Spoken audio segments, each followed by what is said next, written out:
NCERT 12th Physics, Chapter 4, Exercise 4.1. A circular coil of wire consisting of 100 turns, each of radius 8 cm, carries a current of 0.40 amps. What is the magnitude of the magnetic field B at the center of the coil? So இந்த explanation ஆக்சுவலாக நம்ம எதில் பார்த்துருப்போம் அப்படின்னா magnetic field என்ன circular காயில்ங்கிறதுல பார்த்துருப்போம். So அதில் ஒரு டெரிவேஷன் கிடச்சிருக்கும். ஸோ அதில் சென்டர் சப்போஸ் ஜீரோவாக இருந்துச்சு, நம்ம டிஸ்டன்ஸ் வந்து ஜீரோவாக இருந்துச்சுன்னா it can be taken as அந்த ரேடியஸ் அப்படின்னு சொல்லிட்டு சென்டர் ஆஃப் த காயில், ரேடியஸே இல்லாமல் centre of the coil R is equal to ஜீரோன்னு போட்டோம்னா நமக்கு பிக்கு ஒரு வேல்யூ கிடச்சிருக்கும். ஸோ இங்கே மேக்னெட்டிக் ஃபீல்டு என்ன கேட்டிருக்காங்க. So ஃபார்முலான μ0I/2R. ஸோ இதுதான் அந்த டெரிவேஷனில் பார்த்துருப்போம். எஸ், இப்போ கிவன் எழுதிக்கலாம். கிவன் என்ன கேட்டிருக்க, என்ன கொடுத்துருக்காங்க, கேபிட்டல் N வந்து number of turns is 100, radius R is 8 centimeter கொடுத்துட்டாங்க.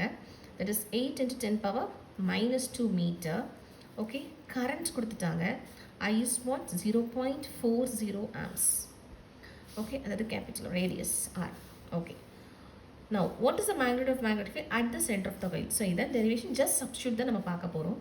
ஸோ இங்கே வந்து இது வந்து என்ன சிங்கிள் காயிலுக்கு இப்போ n நம்பர் ஆஃப் டர்ன்ஸ் இருந்ததுன்னா என்ன பண்ணிக்கணும், இந்த ஈக்குவேஷனில் இன்ட்டு n மல்டிப்ளை பண்ணிக்கணும். ஸோ அவ்வளோதான் difference. This is the formula. So B is equal to μ0 value என்ன 4π × 10⁻⁻7, ஐயோட வேல்யூ என்ன 0.40 divided by 2R radius. So 2 into radius எவ்வளவு 8 × 10⁻². ஓகே, அவ்வளோதான். இன்டூ n எவ்வளவு 100. That's all.